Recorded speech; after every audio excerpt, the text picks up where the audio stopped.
दृढ़ा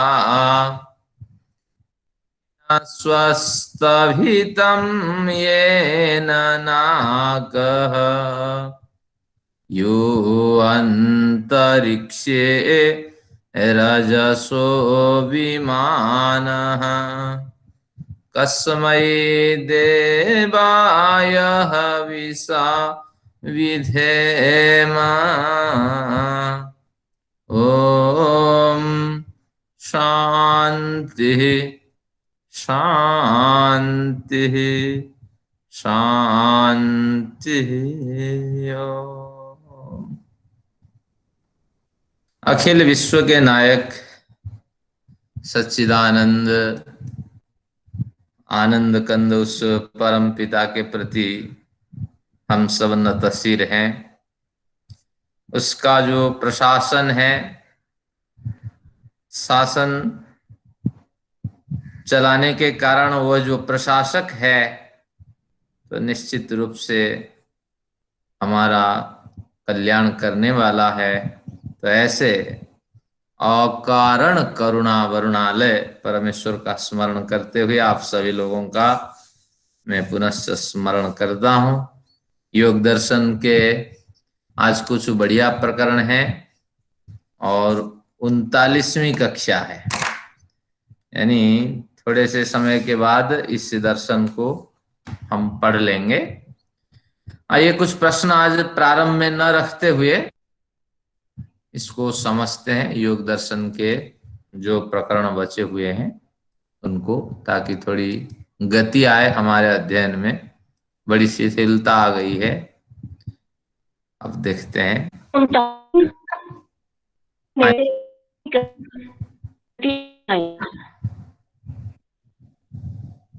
कुछ बोलना है?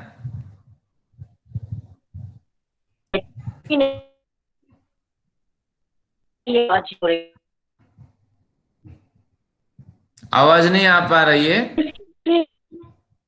आवाज नहीं आ रही। आचार्य जी अब आ रही है? हाँ जी बोलिए। ये कड़ी 39वीं है, 40वीं नहीं है आज की।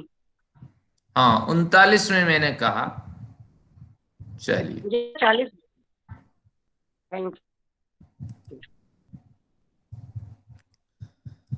अब आज का प्रकरण देखते हैं। अब कोई पूछे आपसे, या पहली बार आप योग पढ़ रहे हैं, तो योग के कितने अंग होते हैं, तो आपको स्पष्ट बता देना है। योग के 8 अंग होते हैं। ये सूत्र द्वितीय अध्याय का 29वां सूत्र आपको रट करके याद रखना पड़ेगा, ताकि इसी को रटने से आगे जब समाधि आदि लगाएंगे, अभी तो टुकड़े में समाधि हम लगाते हैं। कल सच्चिदानंद स्वरूप की समाधि हुई, पूर्व प्रकरणों में हमने समाधियां लगाई, तो वो फिर ओंकार के माध्यम से। तो अभी इन सबको जब अभ्यास हो जाएंगे आपके, बाद इन सबको जब याद कर लेंगे तब लाभ होगा। तो एक बार फिर स्मरण कराता हूं। यम नियम 2, आसन प्राणायाम 4, प्रत्याहार 5, धारणा ध्यान समाधि ये 3 8 इति अष्टाभंगानि। इसको तोड़ दें, अष्टौ अंगानी। देखिए अष्टौ बना, अष्टौ और अंगानी, इसमें अष्टौ का औ और अंगानी का अ, ये दो बंगानी हो गया था। तो इस तरह अष्टौ अंगानी, ये 8 अंग होते हैं इसके, योग शास्त्र के। इस तरह हमारे ग्रंथकार कहते हैं। और हमने यम का भी अध्ययन कर लिया है, केवल स्मरण कराता हूं। तो अब कहते हैं अहिंसा सत्य अस्तेय ब्रह्मचर्य अपरिग्रह यमा। यम की कोई परिभाषा नहीं की, और यम की परिभाषा उन्होंने कहा कि आगे इन 5 को जब पढ़ लेंगे यम की परिभाषा आपको समझ में आ जाएगी। फिर भी व्याकरण दृष्टि से यमु उपरमे, उपरम यानी शांति निवृत्ति। अब इसमें बलात् शब्द लगाना पड़ेगा। बलात्, जो बलात् यानी पूर्ण समझ के साथ जो हम प्रयत्न करते हैं, अपने चित्त को शांत करने का जो प्रयत्न करते हैं, और बलात् ये प्रयत्न करना होता है, वास्तविक वही यम है। अहिंसा, आप अपने को पूर्ण समझ के साथ बलात् नहीं रोकेंगे तो आप अहिंसा का आचरण नहीं कर पाएंगे। तो यम जो होते हैं ये निश्चित रूप से यानी संकल्प पूर्वक, समझ पूर्वक अपने पर पूर्णतः नियंत्रण रखना होता है, तब जाकर के जो शांति मिलती है वो यम है। और वो 5 प्रकार के हैं: अहिंसा, सत्य, अस्तेय, ब्रह्मचर्य और अपरिग्रह। अपरिग्रह में बड़ी भ्रांतियां होती है लोगों को, परिग्रह अपरिग्रह में संदेह बना रहता है। तो परिग्रह दोष है, अपरिग्रह योग के अंग है, ये आपको समझना पड़ेगा। परिग्रह यानी संग्रह, और कैसा संग्रह? अनावश्यक वस्तुओं का संग्रह, जो मुझे नहीं चाहिए लेकिन मैं संग्रह करके रखूंगा। हाँ, तो उसी को कहते हैं परिग्रह। और अपरिग्रह यानी परिग्रह न करना, अनावश्यक वस्तुओं का संग्रह न करना और उन्हीं वस्तुओं से दूसरों का कल्याण करना, तो ये अपरिग्रह है। तो ध्यान रखना कि जो साधु जो परिग्रह से युक्त रहते हैं, संग्रह से युक्त रहते हैं, वो योग के अंग नहीं कर पा रहे होते हैं, योग के अंगों का आचरण नहीं कर पा रहे होते हैं, ये समझना। और परिग्रह अपरिग्रह में भेद आज से समझ लेना। अब आते हैं इसमें अहिंसा, सत्य। एक एक पंक्तियां केवल स्मरण कराता हूं, ये पंक्ति भूलनी नहीं चाहिए, इसलिए स्मरण कराता हूं। ये पंक्ति क्या है, ये मैं पंक्तियां दिखाता हूं। अहिंसा क्या है ना, पंक्ति है: तत्राहिंसा सर्वथा सर्वदा सर्वभूताना मनभिद्रोह। तत्राहिंसा, तत्र अहिंसा, अहिंसा वही होगी जहां सब प्रकार से सभी काल में, सभी प्रकार से सभी काल में सभी प्राणियों का अनभिद्रोह, सभी प्राणियों के प्रति द्रोह न करने की स्थिति दिखाई पड़ेगी, ऐसी स्थिति प्राप्त होगी कि किसी भी प्राणी की हत्या न हो, चाहे वो सांप हो, चाहे वो शेर हो, और चाहे बिच्छू हो, या कॉकरोच या मच्छर हो, किसी भी प्राणी के प्रति द्रोह न करना, किसी भी प्राणी के प्रति हिंसा का भावना न रखना, किसी भी प्राणी को मन से, वचन से, शरीर से कष्ट न देना, और उस सभी काल में सभी प्रकार से इस तरह व्रत का पालन करना, ये अहिंसा है।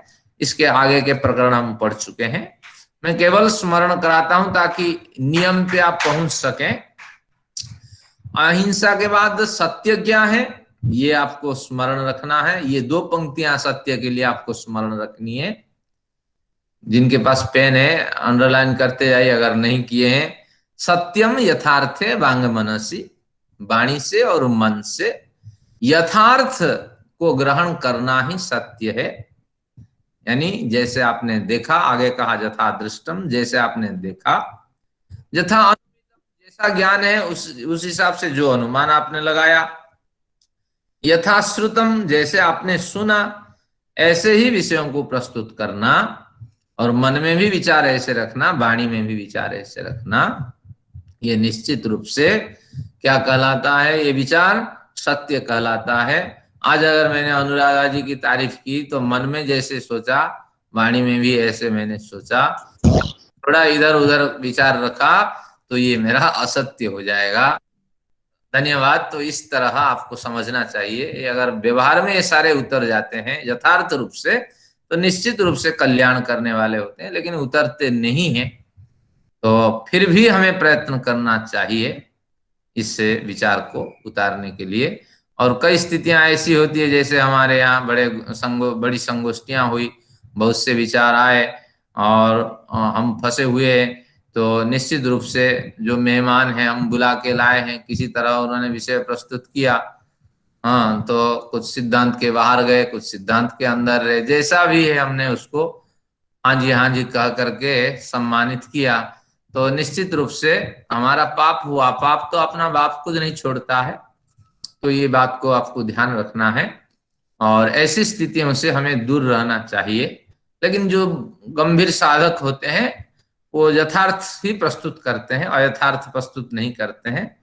और हम जैसे कि जैसे जिस सरकार में जो केंद्र में सरकार है, हम तो उसी दल का है।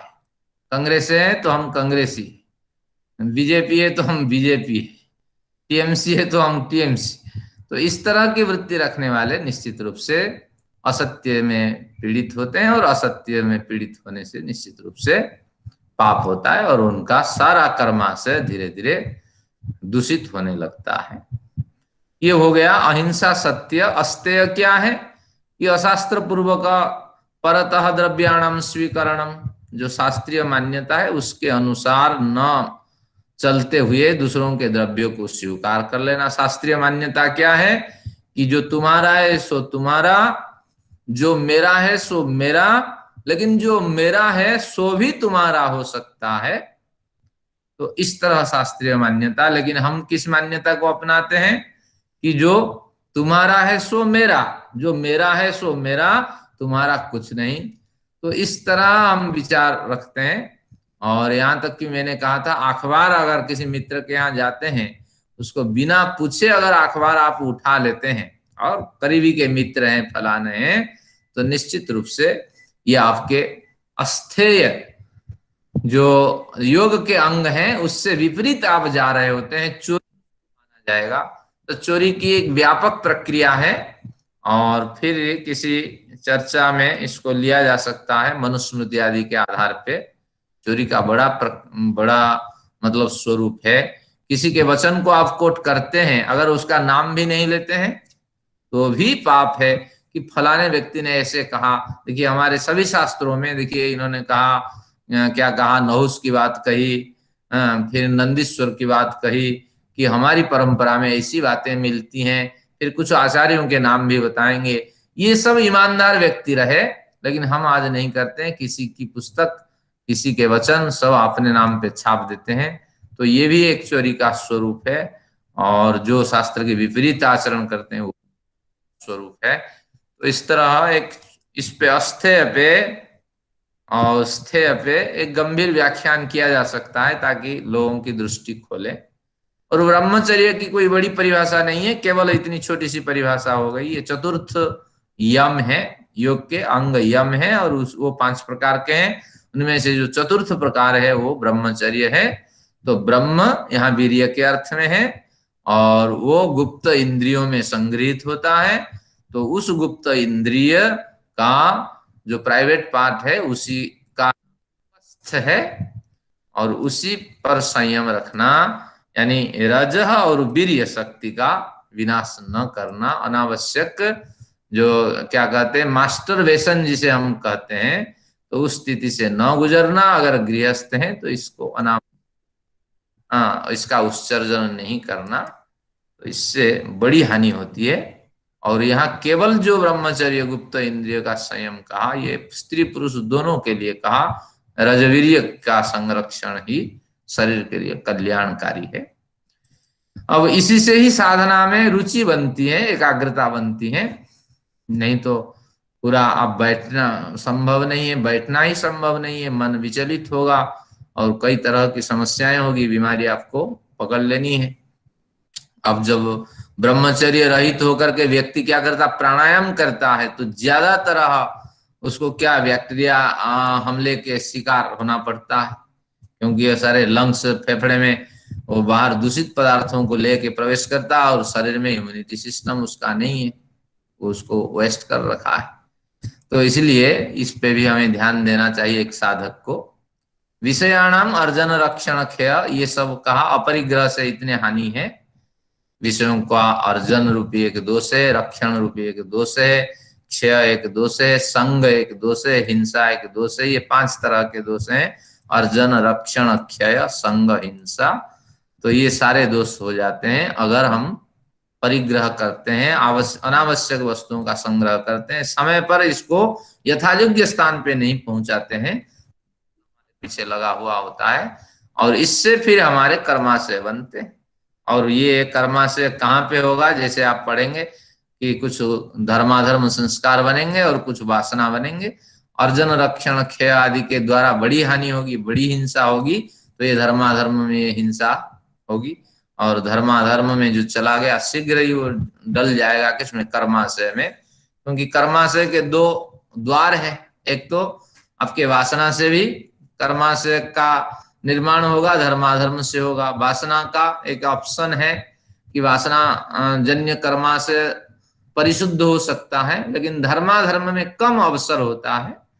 तो इसलिए ये इन सभी से हमें बचना चाहिए कि हमारे पास जो साधन है समाज के कल्याण के लिए दे दें, अपनी आयु का ध्यान रखें और अपनी स्थिति का ध्यान रखें। अगर स्थिति सुधर गई तो हमें किसी वस्तु की आवश्यकता नहीं। आयु अगर हमारी जा रही है तो जो साधन है यथायोग्य व्यक्तियों के पास उसको पहुंचा देना चाहिए। तो ये योग शास्त्र है। अगर इस तरह विद्या हमारे यहाँ पढ़ाई जाती, हमारे कोर्स में होता, नैतिक शिक्षा के रूप में, लोगों में बड़ा परिवर्तन होता, लेकिन ऐसा हो नहीं पाता है आजकल। आते हैं, इसको महाव्रत कहा। महाव्रत की परिभाषा सार्वभौमा महाव्रता, यानी सभी भूमियों में जितने प्रांत हैं, जितने मत पंथ आदि हमारे बने हुए हैं, सभी में ये मौलिक हैं। ये 5 सिद्धांत बलात् जिस पे हमें नियंत्रण करना होता है। सार्वभौम का अर्थ है सभी भूमियों में प्राप्त होने वाले, ये महाव्रत है। और फिर कहा जाति देश काल समय अवच्छिन्न अनवच्छिन्न।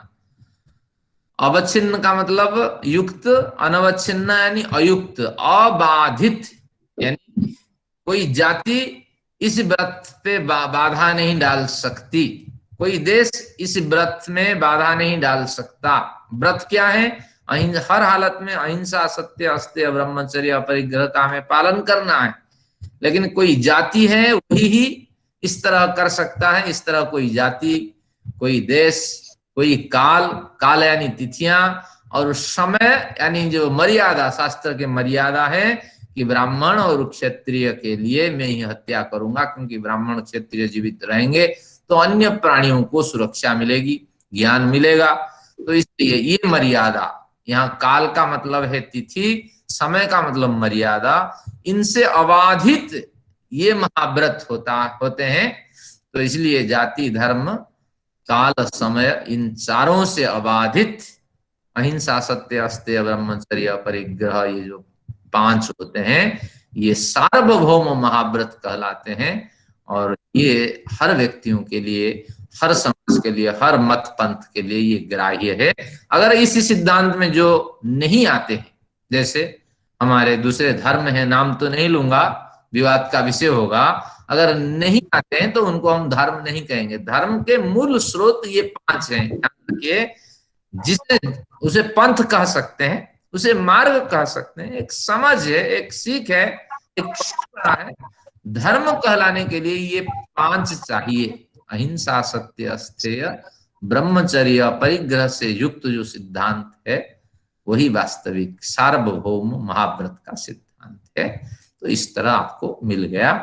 तो आप सोचते होंगे यम तो प्रमुख है, नियम का भी कोई महत्व नहीं है। ऐसा नहीं है। नियम जो है उससे उत्कृष्ट कोटि के साधकों के लिए, लेकिन यम जो है प्रारंभिक साधना में प्रवेश करने वालों के लिए है, और बलात् उपरम किया जाता है इसमें यम पे। और नियम थोड़ा देखते हैं, नियम क्या है।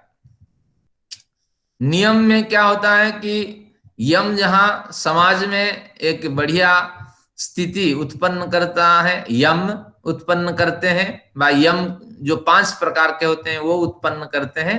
लेकिन नियम वहां क्या करते हैं कि नियम ऐसी स्थिति में व्यक्तिगत सुधार करने में सहायक होते हैं। तो नियमाः कह करके ये 5 कह दिया कि नियमा बहुवचन में है। नियम तो एक अंग है, लेकिन कहते हैं नियम का भी कोई उन्होंने विशेष रूप से लक्षण व परिभाषा नहीं की है। लेकिन नियमाः, ये 5 नियम होते हैं। कौन कौन है पहले गिन लेते हैं। शौच, संतोष, तप, स्वाध्याय, ये 4 हो गए।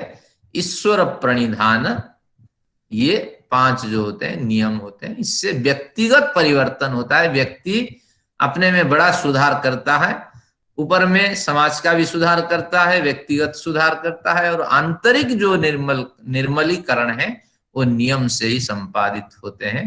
देखते हैं आंतरिक निर्मलीकरण किस तरह है। शौच, शौच की परिभाषा देखते हैं। तत्र शौचम जलादिजनितम मेध्या व्यवहरणादि च बाह्यम। शौच को दो हिस्सों में बांटा है। किसने बांटा? सूत्रकार ने। लेकिन हमारे पतंजलि ने कुछ नहीं कहा। शौच को एक अंग माना, और हर व्यक्ति अगर सूची से युक्त नहीं होगा तो निश्चित रूप से दुखी रहेगा। तो शौच से बड़ा लाभ है, आगे पढ़ेंगे। शौच से अगर हम युक्त होंगे, शुद्ध होंगे, पवित्र होंगे, तो हमें क्या लाभ हो जाएगा, आगे वो बताएंगे।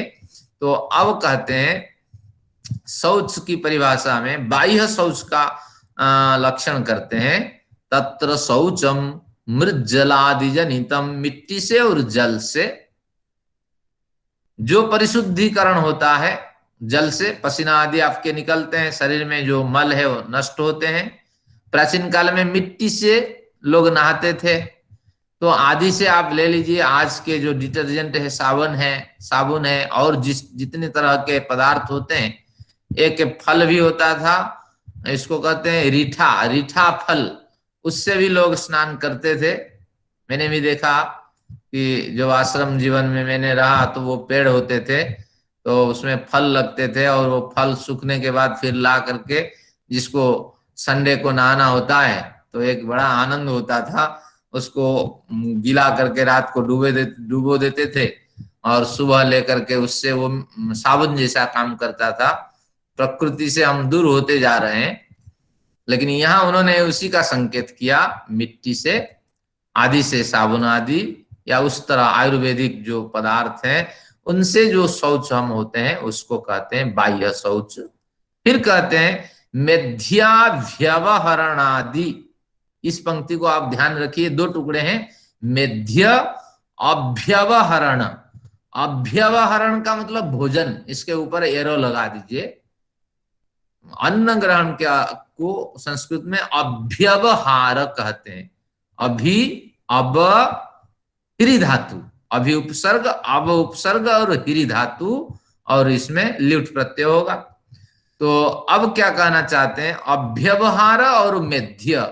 मेध शब्द जो होता है उसके दो अर्थ होते हैं, हिंसा और मेधायाम। मेधा परिशुद्ध बुद्धि, और परिशुद्ध पदार्थ को हम मेधा कहते हैं, और उससे जो युक्त है वो मेध्य है। अत्यंत परिशुद्ध पदार्थ का सेवन करना, भक्षण करना, अत्यंत परिशुद्ध पदार्थ को खाना ही मेध्य पदार्थ का अभ्यवहरण है। यानी परिशुद्ध पदार्थ का भोजन करना, अपरिशुद्ध पदार्थ का भोजन नहीं करना। जैसे एक बढ़िया मैंने देखा, लोगों की त्रुटि होती है। साग लेने जाते हैं बाजार, वो साग पालक है, बथुआ है, क्या क्या है, लोगों को पता नहीं उसके अंदर कितने जर्म्स होते हैं। तो वही भैया कटवा दो, वो लगा हुआ है मशीन में, उसको काट के आपको दे देता है। और जैसे साग कट गया, उसके कैल्शियम जो ऊर्जा है वो उत्सर्जित होने लगा, धीरे धीरे चिपचिपाहट होने लगी, वो सारे बैक्टीरिया, सारे जर्म्स उसी में हो जाते हैं। घर में आप जितना उसको करिए, कितना भी करिए, वो तब तक पनप गए होते हैं। तो ध्यान रखना कि उसको धो करके कितना हमें काटना है उतने को पहले धो लीजिए, और परिशुद्ध करके घर में ही काटिए। ये गलत प्रवृत्ति लोगों की है, नासमझ इसको हम कहेंगे। देखिए हमारा शास्त्र कहता है कि मेध्य पदार्थ का अभ्यवहरण करें, यानी जो परिशुद्ध पदार्थ है उसी का ही आप लें। और तुरंत हमने दाल खरीदी और बिना देखे, भोजन से पूर्व उसको 10 बार देखिए। और इसलिए एक प्रथा प्रचलित है, थी हमारे यहाँ, रात को महिलाएं क्या नहीं करेंगी कि बाल नहीं बनाएंगी, क्योंकि रात को भोजन आदि बनाए जाते थे। महिलाओं के सिर में आप देखिए वस्त्र डला रहता है, क्यों? बाल बड़े लंबे लंबे होते हैं, और बाल अंदर गया तो अंदर जो आपके लंग इंटेस्टाइन होती है वहां से निकलना बड़ी मुश्किल है। तो इसलिए छोटा बाल हो या बड़ा बाल हो, उसके लिए आपको भी लग रहा होगा ये सिर में क्यों महिलाएं घूंघट डालती है, तो ये बड़े बाल के कारण ही है। तो इसलिए हमारी सारी व्यवस्थाएं बिल्कुल मर्यादित हैं, और शुद्ध वातावरण के लिए बनाई गई है। तो इसलिए मेद्य पदार्थों का हमें भक्षण करना चाहिए। 10 बार उसको देखिए, और अगर कहीं इस तरह दूषित पदार्थ दिखाई पड़े तो उससे आप करिए ना, निवृत्त हो जाइए, उस भोजन का त्याग कर दें। तो इस तरह कुछ इस तरह प्रथाएं हैं। इसको बाह्य कहते हैं, यानी अगर परिशुद्ध पदार्थों का भोजन करते हैं, मिट्टी और जल आदि से अपने को परिशुद्ध रखते हैं, और समय नियत समय पर स्नान शौच आदि जाते हैं, तो निश्चित रूप से आप बाह्य शुद्ध से युक्त हैं। और आभ्यंतर शुद्धिकरण एक है, उससे क्या है देखिए, आभ्यंतरम चित्तमलानाम आख्यालनम। चित्त में बड़े मल पड़े हुए होते हैं। चित्त में क्या मल है, हमारे सत्यापति जी इसको आगे खोलते हैं। मैंने आज देखा था कि सत्यापति इस पे क्या कहते हैं, तो मैं इसको दिखाता हूं। देखिए क्या कहते हैं, चित्त का मल अविद्या मिथ्या। अविद्या यानी अभी तो समझ है नहीं, और समझ है नहीं, लेकिन हमारी प्रवृत्ति नहीं कि समझें। हमने जो समझा बिल्कुल बढ़िया समझा, हमें समझाने की जरूरत नहीं है। ये मिथ्याभिमान है, राग द्वेष काम क्रोध लोभ मोह इत्यादि। आप इस तरह विषयों को भी ले सकते हैं। शब्द स्पर्श रूप रस गंध आदि में हम व्यापृत हैं। तो इस तरह ये सब चित्त के मल होते हैं, और इनको धोना, इनको धो देना, धो डालना ही चित्त को परिशुद्ध करना है। आभ्यंतरीण मल है ये। तो चित्त मलानम आख्यालनम, आख्यालनम यानी धोना। चित्त मल को आ यानी पूर्णतः, आ जहां प्रयोग होता है पूर्णतः के अर्थ में, आसमंतात इस तरह संस्कृत का शब्द है। तो चित्त मलों को धोने की कोशिश करना। इसी संदर्भ में मनु ने एक बढ़िया बात कही है, तो वो आपको स्मरण करना चाहिए। जिनके पास पेन है, मनु की कुछ बात है, और मनुस्मृति का भी आप खरीदिए। 5वें अध्याय का 109वां मंत्र में मनु कहते हैं कि शरीर की शुद्धि कैसे होगी, अदभि शुद्ध्यंती अदभिर गात्राणि शुद्ध्यंती। शरीर का शुद्धिकरण जल से होता है। शरीर का शुद्धिकरण जल से। मनः सत्येन शुद्ध्यति, मन का शुद्धिकरण सत्य से होता है। अगर जैसे आपने देखा सुना वैसे नहीं बोला, तो निश्चित रूप से कुछ लोग तो कहेंगे कि देखो व्यवहार में ये व्यक्ति ऐसे पढ़ता है, ऐसे लिखता है, ऐसे उपदेश देता है, लेकिन आचरण में इसको नहीं अपनाता है। तो निश्चित रूप से असत्य तो होता ही है, और असत्य बोलने वाले को हमेशा डर बना रहता है कि असत्य मार्ग पे मैं जा रहा हूं। लेकिन जो सत्य बोला उसको कोई चिंता नहीं है। और फिर आपको ध्यान रखना पड़ेगा, मनः सत्येन शुद्ध्यति। तो शरीर का शुद्धिकरण जल से, मन का शुद्धिकरण सत्य से। मन से, वचन से और वाणी से अगर हमारा सत्य आचरण हो जाए तो बस निश्चित रूप से अंतःकरण भी हमारा परिशुद्ध है। विद्या तपोभ्याम भूतात्मा। भूत यानी प्राणी, प्राणियों के अंदर जो आत्मा है वो कौन सी आत्मा है, जीवात्मा। तो भूतात्मा यानी जीवात्मा किससे परिशुद्ध होता है, ना विद्या और तप से जीवात्मा परिशुद्ध होता है। जीवात्मा तो परिशुद्ध है, उसको परिशुद्ध करने की क्या आवश्यकता है। वो कहता है कि वो अपनी संभावनाओं को भूल चुका है। उसके अंदर दिव्य गुण है, बहुत कुछ संभावनाएं हैं जो मुक्ति तक उसको पहुंचा सकता है, लेकिन पहुंचा सकती है। वो संभावनाओं से वो अपरिचित है, उन संभावनाओं से। तो इसलिए जब विद्या विद्या की साधना करने लगता है और तप करने लगता है, द्वंद्वों को सहता, कुछ संकल्प पूर्वक सत्कार्य करने के लिए प्रवृत्त होता, तो निश्चित रूप से उसमें वो संभावनाएं विकसित होने लगती हैं। तो इसीलिए कहता है कि जीवात्मा को भी परिशुद्ध करने वाली, जीवात्मा भी परिशुद्ध होता है विद्या और तप से।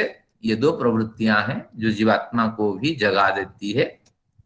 और बुद्धिर ज्ञानेन सिद्ध्यति, और ज्ञान जितना बढ़िया होगा, और ज्ञान यानी यथार्थ ज्ञान, यथार्थ ज्ञान यानी यथार्थ उपासना और यथार्थ ज्ञान और यथार्थ कर्म, ये अगर जीवन में चलेंगे तो आपको यथार्थ ज्ञान धीरे धीरे प्राप्त होने लगेंगे।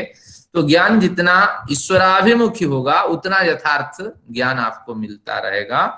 तो यथार्थ ज्ञान से बुद्धि परिशुद्ध हो जाती है। तो गायत्री मंत्र में तो वही कहा गया कि धियो यो न प्रचोदयात, मेरी बुद्धि को आप परिशुद्ध कर दो। बुद्धि के परिशुद्ध होने पर निर्मल अंतःकरण बनेगा, और निर्मल अंतःकरण हो जाने से निर्मल विचार उठेंगे, और निर्मल विचार से भूतात्मा परिशुद्ध होता चला जाए। इसलिए बुद्धि एक महत्वपूर्ण अवयव है। बुद्धि केवल बुद्धि नहीं, मन बुद्धि चित्त अहंकार का यहाँ उल्लेख है। एक शब्द कह करके चारों का इसमें ग्रहण है। हमारा अंतःकरण को आप परिशुद्ध कर दें, यही गायत्री मंत्र का अभिप्राय है। तो चलिए, दो तरह का ये हमारा शुद्धिकरण हुआ। तो यानी हम हमेशा जल आदि से और जिनसे हमारे मल नष्ट हो सकते हैं, बाह्य मल, उनका सेवन करें, और हर पदार्थ को देख करके, छान करके जल ग्रहण करें, और देख करके भोजन आदि निर्माण करें और खाएं।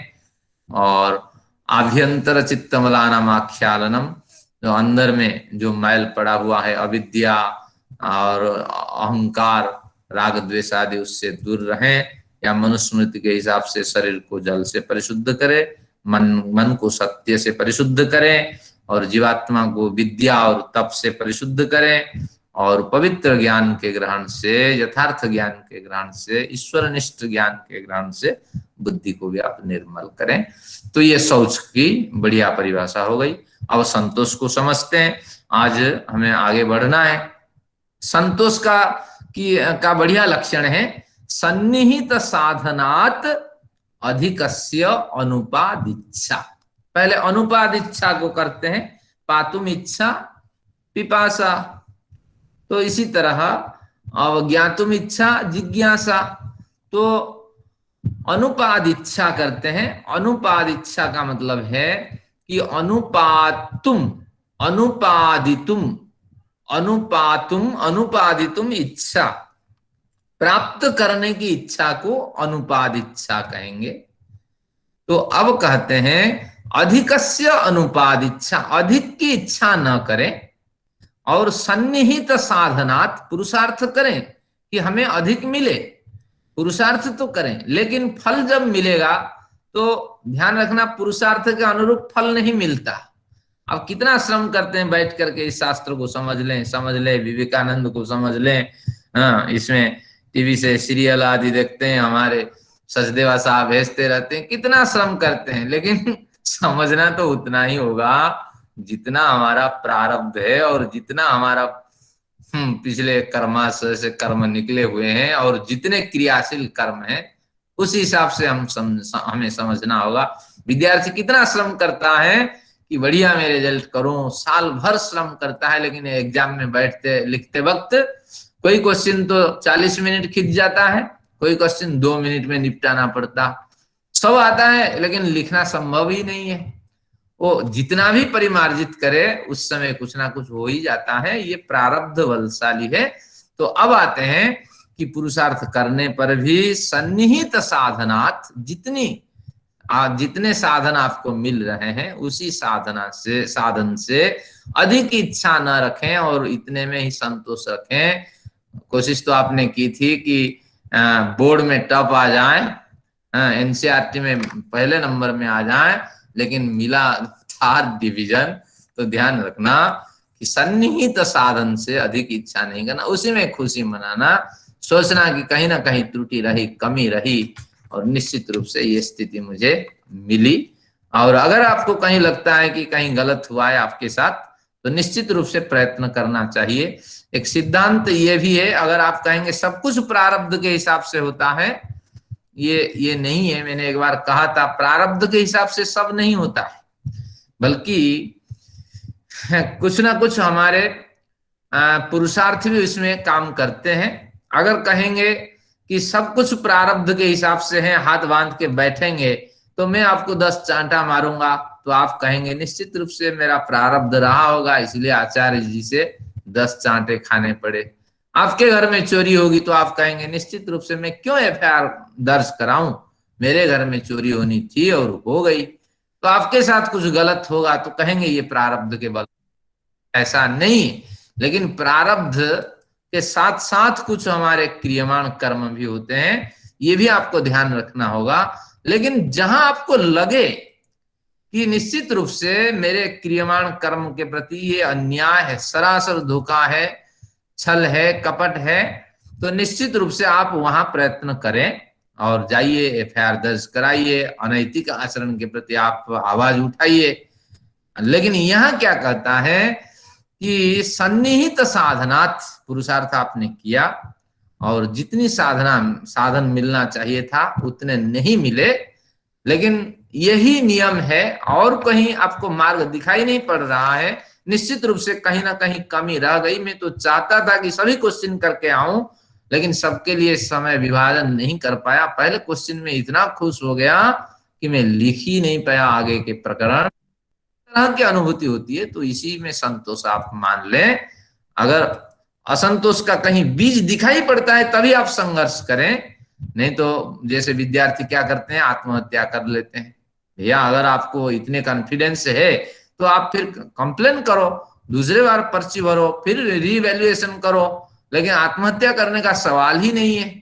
तो अगर आपकी जो नाकामयाबी है आपको पता लग जाती है, तो निश्चित रूप से आप क्या करें कि उसी से संतोष को अपनाएं। आगे बढ़िया बताएगा, संतोषात अनुत्तमम सुखम, संतोष से जो खुशी है और कोई खुशी नहीं हो सकती।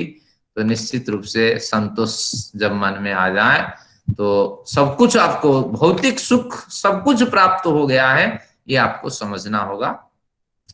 तो इतनी ही परिभाषा अभी संतोष की होगी, आगे इसके व्यापक रूप से विवेचन होंगे। आते हैं, ये शौच हो गए, संतोष हो गए, ये पुरुषार्थ करने के बावजूद जो सन्निहित साधन आपके हुआ तो उसी से खुशी मनाइए, तो ये हुआ संतोष। आगे आते हैं, तपो द्वंद्व सहनम। अब तपह की परिभाषा हमारे इसने पतंजलि ने अभी नहीं की है, लेकिन हमारे जो भाष्यकार हैं उन्होंने तप की दो परिभाषा करेंगे। एक तो द्वंद्वों को सहना, एक व्रतों का आचरण करना, ये तप है। जिनके पास पेन है लिख लीजिए, तप की दो परिभाषा है व्यास जी के हिसाब से, द्वंद्वों को सहना और कुछ व्रतों का आचरण करना। अब धीरे धीरे खोलते हैं। द्वंद्व सहन क्या है? द्वंद्वश्च जिघच्छा पिपासे।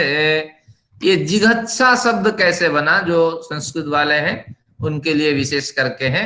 जिघच्छा का मतलब है कि भोजन करने की इच्छा, भोजन ग्रहण करने की इच्छा। ये कैसे बना?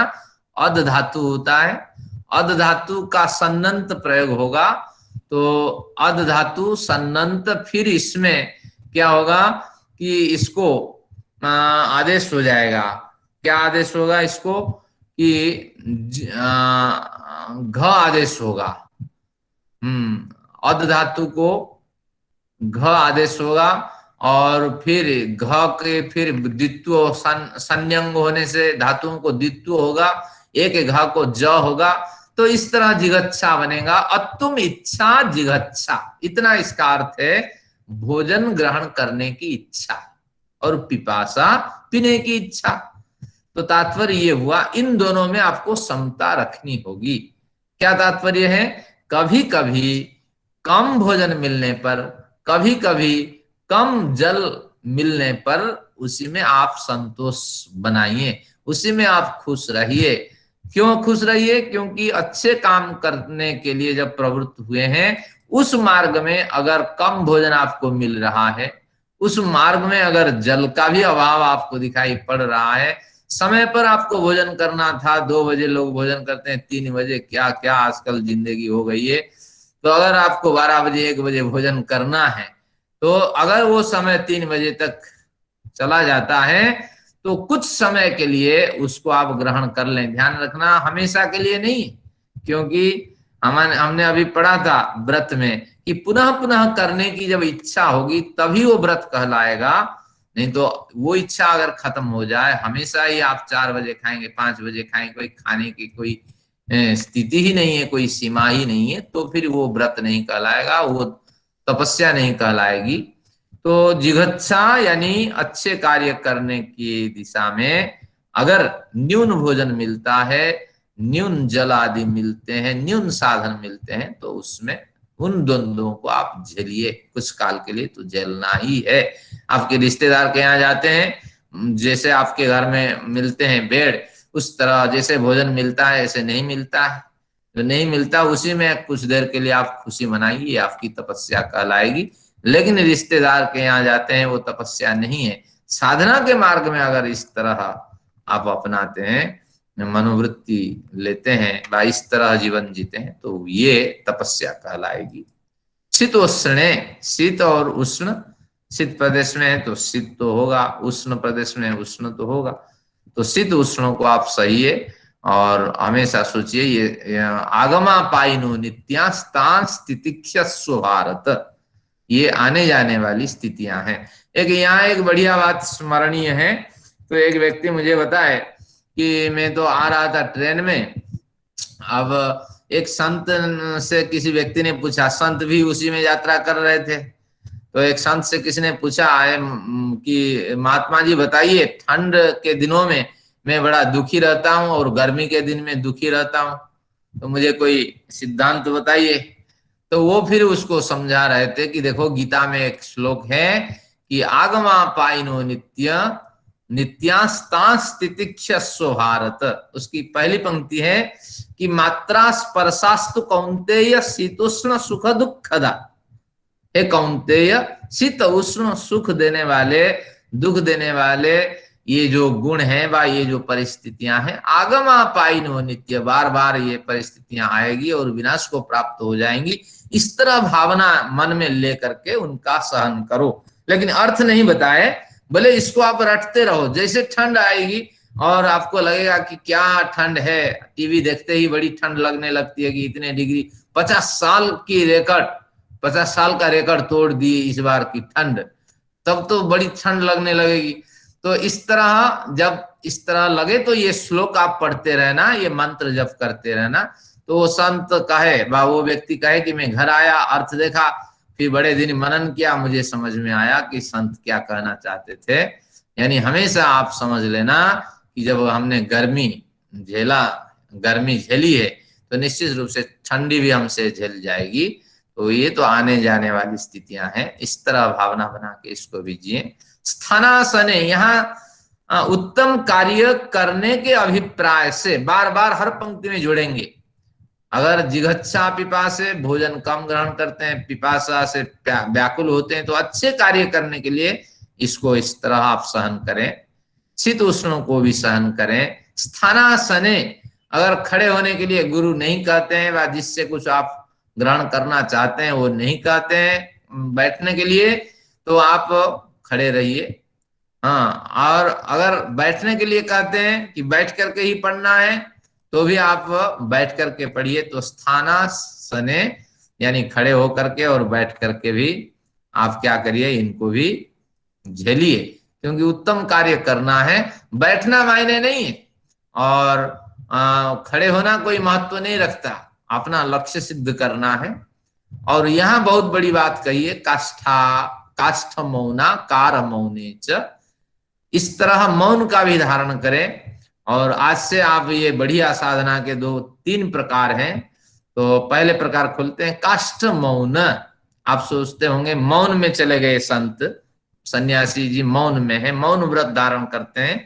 तो मौन व्रत 2 प्रकार के होते हैं, एक काष्ठ मौन, एक आकार मौन। काष्ठ यानी लकड़ी, लकड़ी को फेंक दीजिए, जब तक बाह्य बल उसमें प्रयोग नहीं होगा ऐसी ही लकड़ी पड़ी रहेगी। तो काष्ठ मौन जैसी स्थिति अपना लीजिए, ये एक तपस्या है। क्योंकि तपो द्वंद्व सहनम, दूसरे लोग कहेंगे अरे ये बेवकूफ, ये बुढ़ा कुछ नहीं जानता, जिंदगी भर गाय चराता रहा, परिवार पालता रहा, बुढ़ापा में आकर के संत बन गया, सन्यासी बन गया, ये बेवकूफ साधु को देखो। अगर आप तपस्या कर रहे हैं तो काष्ठ मौन धारण करिए, कोई प्रतिक्रिया अंदर से न आने दीजिए। और जब अंदर ही प्रतिक्रिया नहीं होगी तो मुंह से प्रतिक्रिया निकलेगी ही नहीं। तो ये बहुत बड़ी साधना है, इसको तपस्या कहते हैं। काष्ठ मौन धारण करें। आकार मौन, ये बड़ा कठिन है काष्ठ मौन धारण करना। उससे एक हल्का मौन बताते हैं, आकार मौन। आकार का मतलब है कि वाणी से कुछ नहीं बोलना, लेकिन जरूरत पड़ने पर मन से भी कोई विचार नहीं रखना, जरूरत पड़ने पर, अत्यधिक आवश्यकता पड़ने पर कागज में लिखकर या संकेत कर कुछ बता देना। लेकिन ये थोड़ा हल्का है, जरूरत पड़ने पर ध्यान रखना, अंदर में कोई विचार तो उठाना ही नहीं है। लेकिन अत्यंत आवश्यक पड़ा, शरीर में दर्द है और भयानक चक्कर आ रहा है या कोई बड़ी हानि हो जाने वाली है, तो ऐसी स्थिति में काष्ठ मौन वाला व्यक्ति भी आकार मौन को धारण कर सकता है, क्योंकि जान बचानी हमारा परम लक्ष्य है। किसी की हिंसा नहीं करनी। आग लगी है, काष्ठ मौन में साधु है, वो मौन तोड़ सकता है, आकार मौन में बदल सकता है। और आकार मौन से अगर नहीं होता है तो यहाँ मौन भंग किया जा सकता है। वो प्रकरण जब कभी मैं पढ़ाऊंगा कि क्या है, कुर्बन्ने वे कर्माणि जिजीविषेत शतम समा, कर्म करते हुए 100 साल जियो। कर्म भी 5 प्रकार के होते हैं, नित्य कर्म, नैमित्तिक कर्म, काम्य कर्म, निषिद्ध कर्म, प्रायश्चित कर्म। तो एक कर्म दूसरे कर्म से बढ़कर होते हैं। तो यानी काष्ठ मौन रूपी नित्य कर्म आपने अपना लिया है, आकार मौन में भी वो बदल सकता है परिस्थिति बस। किसी की जान बचानी है, कहीं कल्याण कल्याण का मार्ग दिखाई पड़ रहा है, तो उस समय भी मौन आप भंग कर सकते हैं। च को कोई जोड़ देते हैं यहाँ, काष्ठ मौनम आकार मौने च, लेकिन ये नहीं है, क्योंकि ऑलरेडी ये 2 वचन में है। जैसे रामस्य रावणस्य राम रावणो, या खड़गम च कृपाणम च खड़ग कृपाणे, ये ऑलरेडी 2 वचन में है। देखिए, काष्ठ मौना कार मौने, ये 2 वचन में है। काष्ठ मौनम च आकार मौनम च काष्ठाकार मौने। च से एक हम अलग मौन लेते हैं, अदृश्य मौन। तो यहाँ च के ऊपर अदृश्य मौन ले ले। ये एक व्याख्यान है एक तरह का, लेकिन ये व्यास जी इसको नहीं मानते हैं। लेकिन च से जब 2 वचन में बना हुआ है, यहाँ च की कोई अभिप्राय नहीं, एक अदृश्य मौन है। यानी तपस्या हमें करनी है, समाज में रहना है तो कोई हम पे टिप्पणी करेगा, समाज में रहना है तो कोई बड़ी हानि होगी और हम उसके लिए तो कहीं ना कहीं मौन तोड़ेंगे, तपस्या भंग होगी।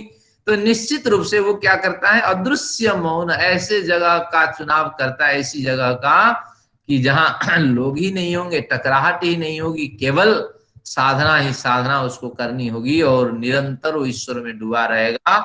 केवल भोजन आदि ग्रहण, शरीर में इम्यूनिटी सिस्टम डाउन न हो, उसके लिए वो कुछ प्रयत्न करेगा।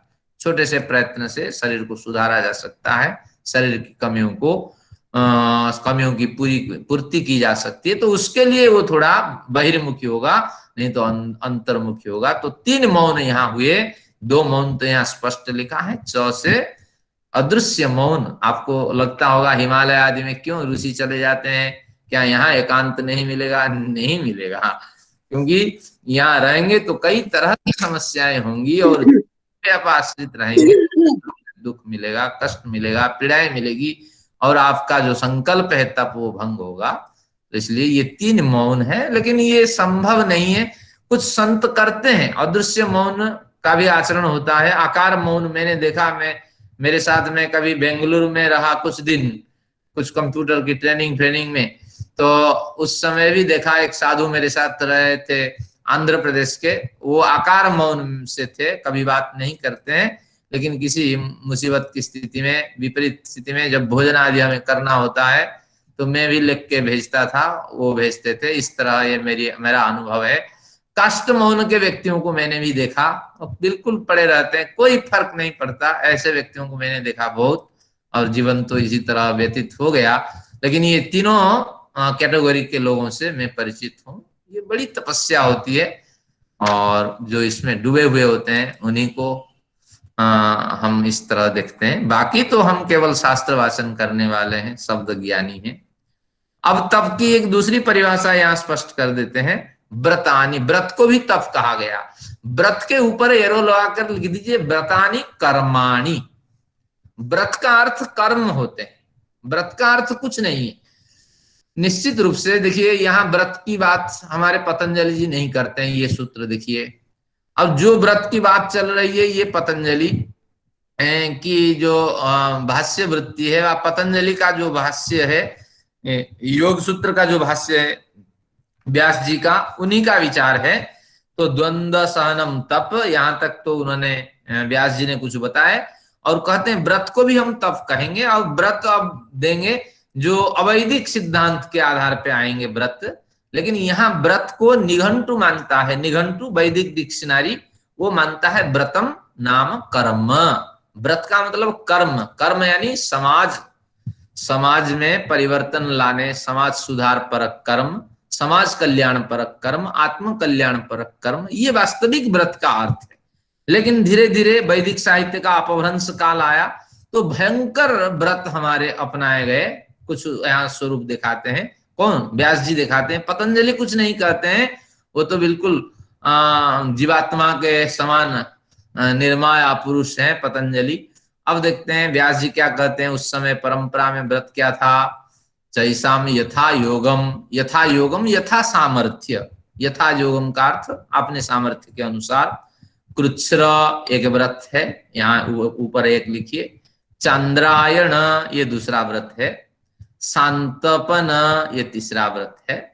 तो आदिनी इस तरह अनेक व्रत होते हैं। और अनेक व्रत कौन होते हैं? कौन उन अवैदिक सिद्धांतों को पकड़ता है? अब देखिए अवैदिक क्यों, इनको एक एक खोलने से आपको पता लगेगा कितना अवैधिक है। अब हमने व्रत का अभी अध्ययन क्या किया था? जब तपस्वाध्याय ईश्वर प्रणिधानानि, तप की परिभाषा में उन्होंने कहा था पुनः पुनः आसेव्यमानमिति तपः, बार बार करने की जिसमें इच्छा होती है। यहाँ देखिए कृच्छ्र व्रत, जिनके पास पेन है वो कृच्छ्र व्रत का संकेत कर सकते हैं। यह व्रत 12 दिन तक चलते हैं और 12 दिन को 3-3 दिनों में 4 कड़ियों में बांटा है। 4 चरण का यह व्रत है, 12 दिन तक चलते हैं।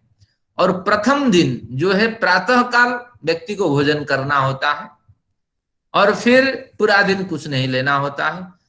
अब इसी तरह ये 3 दिन प्रातः काल भोजन करके ये चले जाते हैं। तीसरा दिन एक चरण पूरा हुआ। अगले चरण में वो सायंकाल भोजन करेंगे, लेकिन दिन भर कुछ नहीं करेंगे, जो खाना है सायंकाल भोजन करेंगे। ये हुआ दूसरा चरण। इस तरह 3 दिन। फिर तीसरा चरण आया। तीसरा चरण में जो भोजन करते थे प्रातः काल उसका केवल अर्ध भाग भोजन करेंगे, यानी पेट भरने तक भोजन करते थे, अब उसका आधा भाग भोजन में लेंगे। अब दिन भर कुछ नहीं करना है। और फिर इस तरह 3 दिन ये तृतीय चरण। और चतुर्थ चरण में बिल्कुल तीनों दिन कुछ नहीं पीना है, कुछ नहीं खाना है। पीना तो है, शास्त्र में ध्यान रखिए। लोग कहते हैं मुझे थूक नहीं ढोकनी है। अगर शरीर को आपको गलाना है, शरीर के चर्बी को नष्ट करना है, जल तो आहार के रूप में लेना ही है। जलाहार को हम आहार नहीं कहते। तो इसलिए केवल जल के सहारे वो 3 दिन जीता है। ये भयंकर व्रत है। अगर इस तरह एक कृच्छ्र व्रत 12 दिन तक करते हैं तो आपको फिर क्या है, कोरोना क्या है, उसके जो दूसरा भाई है भरोना, वो आके पहुंच जाने वाला है। तो ध्यान रखिए, इस तरह व्रत को, ये अवैधिक व्रत हम कहते हैं, इस तरह व्रत का आचरण ना करें। फिर आगे, अब व्रत का आचरण करने से क्या आपको पुण्य मिल जाएगा? उपवास करने से कोई पुण्य नहीं मिलता। उपवास करने से क्या होता है? मेद की जो वृद्धि हुई थी उसका विनाश होता है। उपवास व्रत नहीं है। लेकिन अवैदिक परंपरा में, वैदिक काल के अपभ्रंश काल में इसको हम व्रत मानने लगे। आज भी कोई कहता है मेरा व्रत है, मुझे उपवास करना है, ये उपवास नहीं। उपवास यानी निकट, परमेश्वर के निकट वास करना, यानी उत्तम चिंतन करना, भोजन आदि संग्रह, फिर उसका निर्माण, फिर बर्तन धोना, परिशुद्ध करना इत्यादि कष्टों से निवृत्ति प्राप्त करके पूरा समय ईश्वर कल्याण में लगाना। सामान्य मात्र फलाहार लेना, या जो जिसे कहते हैं जूस आदि है, तो उस तरह जलाहार से गुजार करना, ये व्रत है। और मोटापा को घटाने के लिए अगर आप इस तरह करते हैं कृच्छ्र व्रत, ये अवैधिक है। आगे देखिए चांद्रायण, ये भयानक व्रत है। ये तो संभव ही नहीं है। कैसे लोग कहते हैं? ऐसे व्रत करने वालों को मैंने नहीं देखा और मैं भी इसको मान्यता नहीं देता हूं। चंद्र जैसे बढ़ जाता है, 16-15 कला तक बढ़ता है, तो इसलिए हर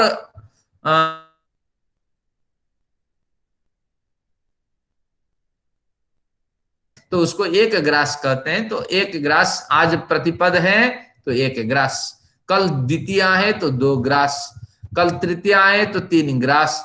इस तरह भोजन आप ग्रहण करते जाइए। तो 15 दिन ये शुक्ल पक्ष का हो गया। कृष्ण पक्ष में अब 15 आपने भोजन किया था किसमें, पूर्णमासी को, अब अगले दिन प्रतिपदा है तो 14 भोजन ग्रहण करिए, 14 मुट्ठी। फिर अगले में कितना, 13 ग्रास ग्रहण करिए, इस तरह। फिर जब चतुर्दशी आ जाएगी अमावस्या से पूर्व दिन, तो उस दिन 1 ग्रास भोजन ग्रहण करिए, और इससे आदमी तो मर ही जाएगा, क्या व्रत करेगा, इससे क्या पुण्य मिल जाएगा, क्यों करता है चंद्रायण पता ही नहीं है, और इसको कोई तप नहीं कहता, ये अवैदिक परंपरा है। अतः शांतपन व्रत को समझते हैं। शांतपन यानी भली भांति अपने को तपाना। यहाँ क्या करना है, ये व्रत जो है माह भर चलता है, और एक दिन आपको क्या करना है, भोजन लेना है, अगले दिन जूस के सहारे यानी आपके रस के सहारे जीवित रहना है। एक दिन रस पीना है और एक दिन भोजन लेना है, एक दिन रस पीना है, एक दिन भोजन लेना है। इस तरह ये माह भर का व्रत चलता है, और माह भर पूरा होने के बाद फिर आपको राम नाम सत्य की स्थिति प्राप्त हो जाएगी। अब व्रत क्या करना, अगले बार तो वो कहेगा कि मुझे ये व्रत नहीं करना है, तपस्या क्या करनी है। तो इसलिए ये व्रत को मैं अवैदिक मानता, और निघंटु के हिसाब से व्रत को कर्म कहता हूं। कर्म यानी समाज कल्याण पर कर्म, आत्म कल्याण पर कोई कर्म अगर हम करते हैं, जैसे संकल्प लेते हैं हमें योग दर्शन पढ़ना है, संकल्प लेते हैं फलाने जगह रह करके मुझे योग का अनुष्ठान करना है इतने दिन तक, तो छोटे छोटे संकल्प अगर लेते हैं तो उसी को हम व्रत कहते हैं। लेकिन है अवैदिक परंपरा में बड़े व्रत इस तरह निर्धारित हैं, शास्त्रों में इसका उल्लेख है, मनुस्मृति में भी कुछ व्रतों का उल्लेख है। तो इस तरह ढूंढा जा सकता है व्रत का स्वरूप और उसके अवैदिक के जो अंग है, इस पे विचार किया जा सकता है। तो आज समय तो भाग रहा है, मैं सोचता था आज वितर्कवाद ने प्रतिपक्ष भावना यहाँ तक जाएंगे, और ये कुछ महत्वपूर्ण बिंदु थे इसलिए इसको खोलना पड़ा, क्योंकि आगे आपको कमी रहेगी कि हमने योग दर्शन पढ़ा और ये व्रतों को नहीं समझा। तो कृच्छ 12 दिन का और शांतपन भयंकर व्रत है, और 1 माह तक चलने वाले व्रत हैं और अवैदिक है। स्वाध्यायो मुख्य शास्त्राणाम अध्ययन प्रणव जपोवा। अभी मुख्य शास्त्र हम पढ़ रहे हैं, हमारा शास्त्र तो मोक्ष की बात करता है। तो ऐसे संपूर्ण दर्शन शास्त्र, संपूर्ण उपनिषद शास्त्र और ब्राह्मण आरण्यक और वेद, ये सब मुख्य शास्त्र होते हैं, इनका अध्ययन करना यथासंभव, और प्रणवादि मंत्रों का जप करना, प्रणव ओंकार को कहते हैं, और इनका भी जप करना, इसी का नाम स्वाध्याय है। तो इसको भी आपको चालू रखना है अगर नियम का करते हैं। ईश्वर प्रणिधानम, ईश्वर प्रणिधान की 2 परिभाषाएं यहाँ, 3 परिभाषाएं यहाँ देने वाले हैं ग्रंथकार। तो ईश्वर प्रणिधानम की परिभाषा है तस्मिन् परम गुरु सर्वकर्मार्पणम, उस परम गुरु परमेश्वर में सभी कर्मों को अर्पित कर दें, यानी परमेश्वर की प्रेरणा से मैं ये कर्म कर रहा हूं, मेरा मालिक इस कर्म से खुश हो जाएगा, प्रसन्न हो जाएगा, तो इस बहाना से मैं कर रहा हूं, पूरी ईमानदारी के साथ कर्म, और उसके लौकिक फल की इच्छा न करें, और पता है क्या फल देना है, कितनी निष्ठा के साथ मैं कर्म कर रहा हूं, जब मालिक को पता है तो मुझे क्या जरूरत है। ये पहली परिभाषा। दूसरी है इसके ईश्वर प्रणिधान की, शय्यासनस्थोऽथ पथि व्रजन् वा, शय्यासनस्थोऽथ पथि व्रजन् वा। शय्यासन, अगर आप जी किसी का माइक खुला हुआ है, किसी का माइक बंद कराइए। मीमांसा है कोई, उनका खुला हुआ है, आपकी बहुत डिस्टर्बेंस आ रही है, आपकी आवाज पहुंच गई होगी।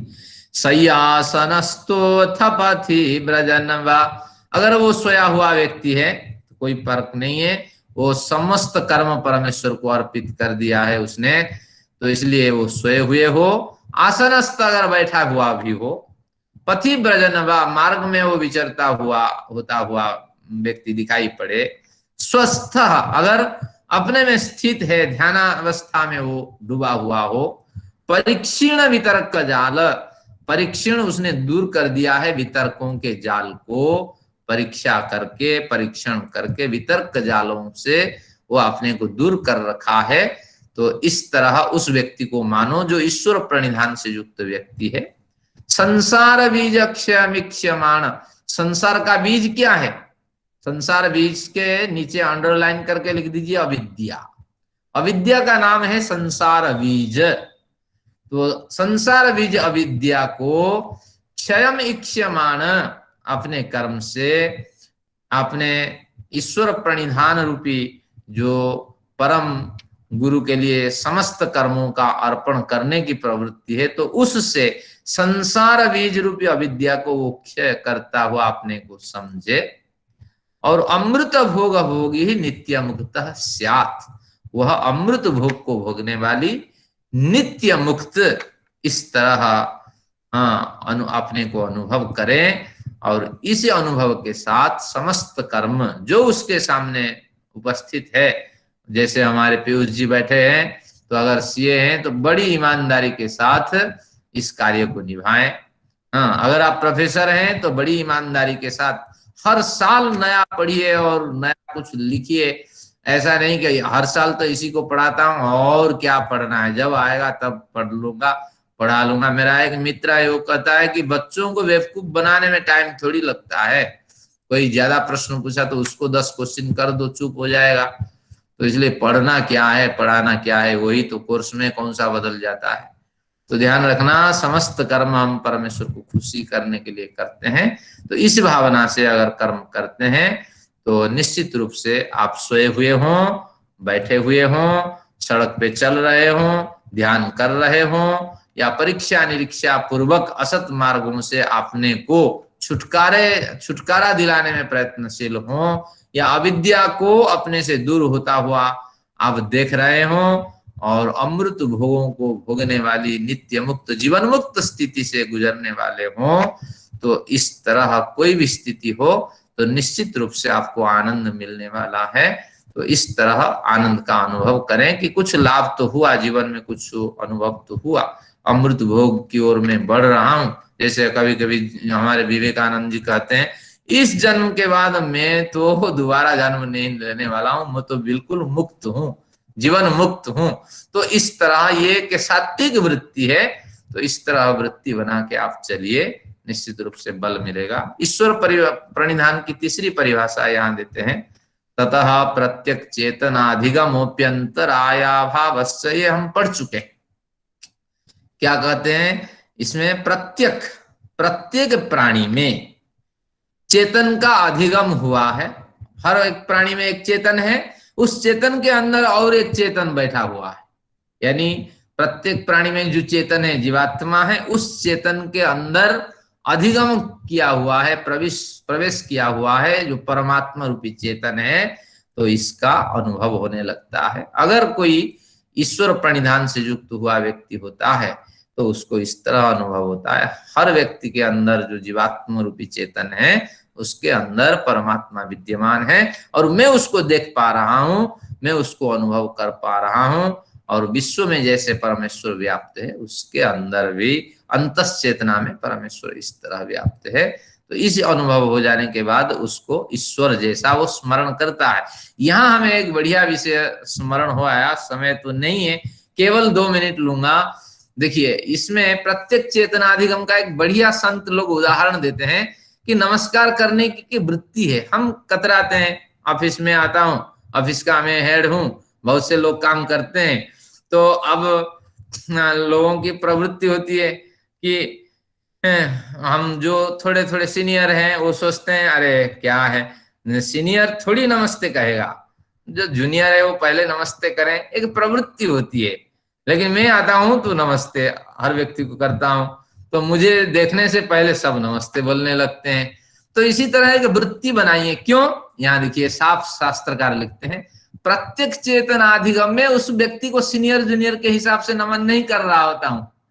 तो प्रत्येक व्यक्ति के अंदर जो चेतना मौजूद है, उस चेतना के जर्रे जर्रे में विद्यमान जो परम चेतना है, तो मैं उसी की ओर सिर झुकाता हूं।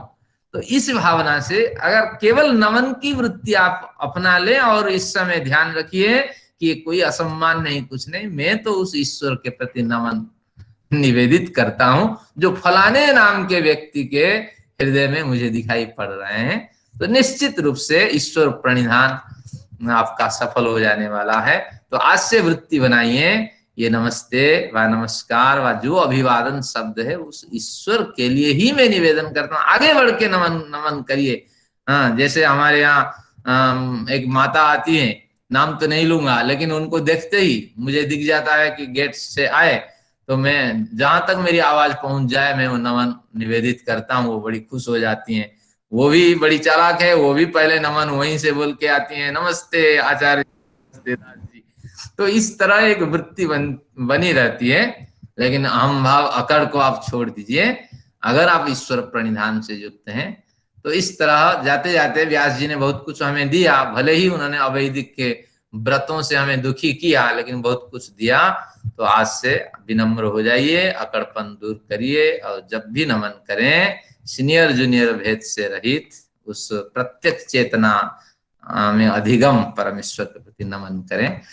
तो इससे क्या होगा ना, आभ्यंतरीणी जो आपके स्वरूप है उसमें बदलाव होगा।